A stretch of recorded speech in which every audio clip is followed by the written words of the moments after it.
The Mesa Chamber of Commerce Inside Business Podcast brings you a unique view of Mesa through its vibrant business community and the subjects that are important. The podcast is produced in the Mesa Chamber of Commerce Media Studio, sponsored by the University of Phoenix. Our podcast is hosted by Mesa Chamber of Commerce CEO Sally Harrison. Please enjoy this episode of the Mesa Chamber Inside Business Podcast. Hey, we're back in the podcast studio. I'm Sally Harrison, the president of the Chamber, and today I have Colton Johnston from JacksonWhite. It's nice to have you here because I'm usually seeing you on a little box called Zoom for Rotary. Yeah, thank you so much. I'm really happy to be here, Sally, and I appreciate you inviting me. And it's nice to know everybody has legs and a bottom half. Yeah, no kidding. Well, talk about who you are and what do you do in Mesa? What do you do for JacksonWhite? Let's hear the story of Colton. Sure, yeah, absolutely. So I'm actually from Mesa. I grew up here. Nice. I went to Stapley Junior High, Mountain View High School. Awesome. And so I grew up around a lot of the folks here in Mesa and know a lot of them. And so ended up wanting to come back after doing my law schooling out in Colorado. And so came back to work for JacksonWhite and really fell in love with elder law and working with the elderly and those suffering from dementia. And really kind of ended up finding a niche market in guardianship and conservatorship. And so now I run that practice at the firm right here in downtown Mesa. Nice. And you were telling me before we started the recording of this that you are expecting another baby. Yes, it's coming in 1 week. And so September 30th. Do we know boy or girl? It's going to be a girl. Girl. So you have what already? We have Sawyer is my little boy. He's 8 years old. And then Jane is 6. And then Ivy, the new one, will be born here on September 30th. Oh, well, congratulations. Thank you. Well, I know you have a passion for elder. You have a passion for the Alzheimer's Association. So what led you to be involved in that? Yeah, absolutely. So it actually started before I was a lawyer a little bit. I had dealt with some situations with my own grandfather, actually, when he was aging and before he passed away, with some issues with caregivers that were involved with his care, and kind of got to see that there was some stuff happening that was inappropriate, and when he died, some things had happened. And back then, I didn't really know what resources were out there, and I was young, and I remember thinking, why wasn't anything done? You're still young, by the way. Younger, but I just didn't know what could be done, and I wondered what was the remedy there when something happens that's inappropriate for a caregiver. And later, kind of got connected in with people here at the firm and found a voice for helping those that are unable to speak for themselves and unable to protect themselves in situations of dementia or Parkinson's disease or Alzheimer's, or even down to our youngsters with autism and Down syndrome. And so I really found a passion for that. And at ASU, I ended up doing some work for the Bio Institute and helping them with some autism programs, and really loved working for those that were in need. And so Alzheimer's Association came out of those and was an opportunity to be a part of something that I really worked in and was really passionate about already in work. And so I'll tell you that I attended my first Walk to End Alzheimer's about 4 years ago. And it was so energetic and it was so exciting getting out there. And they have this huge event in Phoenix where they do a big, kind of like an early dance opening ceremony. And I was looking for something like this to get my nonprofit passion up. And it was so fun and I was so engaged that I just ended up reaching out saying, what can I do? What can I do to get involved? And they started connecting me into the association. Well, so talk about what do you do for them? Sure. So now, back then I was just a volunteer and enjoying time with them. Just a volunteer doesn't usually stay like that for long, right? They'll catch you. They know that you have that passion and interest. It's like, okay, they're reeling you in. And they did. So right now I serve as the board chair on the Desert Southwest chapter. So we cover Arizona and Nevada. I'm also serving right now as the Phoenix Walk chair, so I'm helping out with what they're doing there, and then I'm a team captain, so you may know from our Rotary team and also from our JacksonWhite team. So talk about the Walk to End Alzheimer's that's coming up on November 6th. Yes. In Phoenix. Will the walk ever be in the East Valley? Yes, it will. As a matter of fact, this is a huge movement we have going on right now. Do we need to like sign up? Do we need to sign some petition? Well, actually, it's in the works. We Good. we found out recently that like 80% or more of our walkers that go to Phoenix are from the East Valley. And so when I went to my first board retreat, I mentioned this and I said, why aren't we doing this in East Valley? No one wants to trek to Wesley Bullen. And sure enough, they all agreed and ended up taking it to the higher ups, right? And everybody said we need to do this. And so this is in the motions. They're moving towards Mesa. We want to see a walk in 2022.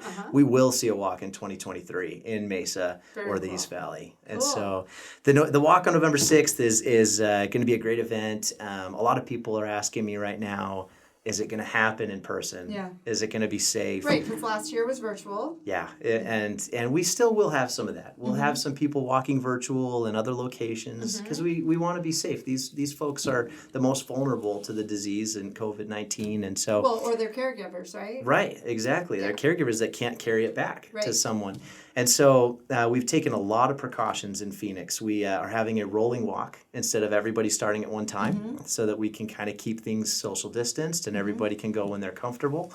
We're having a lot of hand sanitizing stations everywhere, so people can do that. Sure. All our volunteers will be masked and wearing gloves, and we're doing a lot to keep it safe. And also, as you know from Rotary, we're doing a few walks that are going to be out and about in the East Valley community. Quell Park will do one. We'll be doing one probably near Sheepherder Park over in Mesa. And then out in East Mesa, almost to Apache Junction, we'll have Summit at Sunland Springs doing their Right. walk. That's awesome, because that's where I'll be. 'Cause it's really close to my house. Perfect. And I used to walk down there anyway, so that works. So how can someone sign up to volunteer, be part of the day of stuff, walk, or frankly just fundraise? Absolutely. So, like me, the easiest way is to just show up and be there because you'll be caught in the energy and you'll be a part of it. And trust me, they'll find you. But another way is we have a walk manager here in the Valley. Her name is Pam Eisenberg. And so she can be reached at peisenberg@alz.org, alz.org. And I'm sure you guys have a way in the podcast to add some notes or something so people can reach out. But that's the easiest ways to reach out. To attend the events and to follow us on Facebook. If you go to Walk to End Alzheimer's, just Google that, or even in Facebook, just searching out Alzheimer's or Alzheimer's Association, you will find hundreds of thousands of people that are showing our logo, our sign, our colors, all the purple you can possibly imagine up there on social media. Well, I will tell you, somehow I got into the system, probably from walking last year, because Pam started texting me saying, "Why haven't you signed up?" I'm like, They'll find you. we're going to be signed up, but I'm waiting for my team to get signed up. So yes, it will happen. Yeah. Oh gosh. Well, talk about the funds. How are the funds raised? Where does it go to? Once earned for the association, the resources for the families are struggling with, loved ones diagnosed. Like, how does it all tie in? And frankly, how's the money spent? Sure, and you've heard me kind of giving you the fun side of the association, right? And it is exciting. We do have a lot of energy, but there is a sadder side to the association. Well, it's where the work's done, right? Right, and that's in caring for those that we unfortunately are losing a lot of right now. COVID-19 has been rampant and really affecting this community. So what do they do? Well, with the funds, for one, and probably the most important to listeners, is the 24/7 hotline, which is run by not volunteers, but staffed. It's actually staffed with people trained to talk to those that are caregivers and to help them through an earlier diagnosis and how to deal with that. But the Alzheimer's Association has a vision of a world without Alzheimer's. No Alzheimer's. You'll see when you go to the walk that they have a white flower they'll raise that's a vision of a world without Alzheimer's. And so that's their vision, is a world with no dementia. And so there's kind of three pillars that they focus on with that and using the funds. One is to accelerate research globally. This is something that's not just affecting us here in the United States, but also to do whatever we can to enhance risk prevention and also trying to find early detection. That's the second pillar. And the third, of course, being how can we really engage more care and support for those that are dealing with Alzheimer's now? Can we engage better trained support staff at care facilities? Can we do better with caregivers that are giving care in the homes? And so you've probably seen some public policy and some policy work just on those things just recently. Right.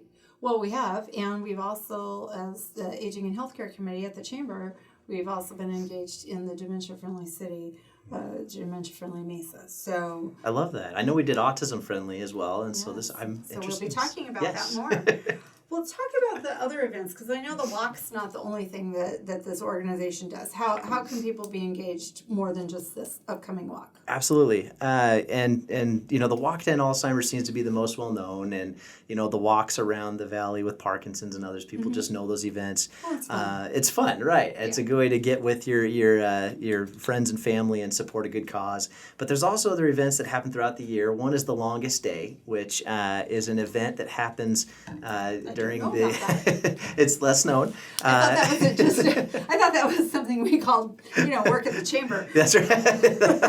Well said.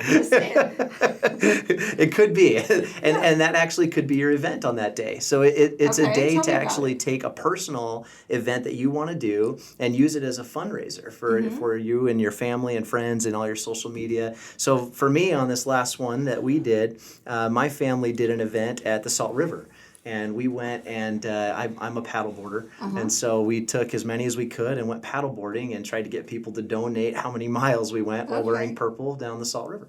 And so cool. it's a day that they've dedicated. It's the longest day of the year, with I don't know enough about science to know why. We'll let someone else explain that. But that's the day we do an event because of the long day that Alzheimer's patients have to go through daily and forgetting a lot of their loved ones and all the things that they suffer. That's very cool. So are there other events other yes. than that? Yeah, you're right. I focused on that one. That's okay. There are several. Curious about that one.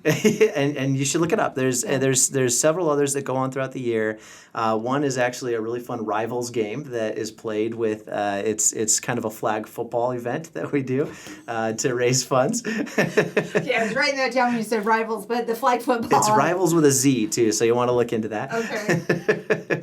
And also what people don't know is that there's actually rolling walks going on all over 600 different communities in the United States. So it's not just one big walk. There's actually going to be a West Valley, a Phoenix, Quad Cities. They're going to be around, and eventually East Valley when we build that up. Good, I like that. And there's several more. And so if you Google Alzheimer's Association, get on alz.org, you'll see that there's just loads of events that are going on at a given time. And support groups. I think that's important for our caregivers, is that there's support groups and classes going on for families that just walked out of banner going, uh-oh, I just found out my loved one has Alzheimer's, what now? Right. So you said it's alz.org, alz.org. Right, Okay. alz.org. All right. So anything else we should be talking about? Yeah, I just wanted to just say a plug that I hope everyone will have a chance to get out with us in the early morning on November 6th. We're going to be out there. I'll be out there wearing yellow that day, but put on a purple shirt. Come out. Let me guess. Yellow for board members. You've got it. That stand out. Come to you for complaints, concerns, questions. Right. Come find me, please. I'd love to meet anybody and everybody, and we'll be out there around 7:30 a.m. That's when we're going to start the festivities. And my favorite thing right in the get-go is there's going to be a Zumba guy that'll be doing a dance for everybody to join in. And so come join the fun. Bring your loved ones. Bring everybody out to support a good cause and trying to help support this great group. Okay, so I'll add one more plug because Mesa Rotary has a team. I am on the team. You are on the team. Yes. There's a handful of people, but if anybody wants to donate, they could feel free to donate through my fundraising page on alz.org. Absolutely. There you go. Absolutely. And you can search Sally Harrison right there on the website and it'll actually have, when you go to the Walk to End Alzheimer's, it'll say find your walk and find a walker. And if they search your name, they can find your team. Somebody found me already because I have some donations on there already. All right. Thank you for coming in. Maybe we do a wrap up at some point after the walk and see where we go next. That'd be great. I really appreciate you guys taking the time. Well, thanks for taking this on. It's a really important topic. No worries. All right. Thanks. Good to see you. Thank you. This has been a Mesa Chamber of Commerce Inside Business podcast. You can find all podcast episodes at iTunes, Spotify, or your own favorite podcast website. You can also find them online at mesachamber.org. Content of this podcast is copyright the Mesa Chamber of Commerce, unless otherwise noted.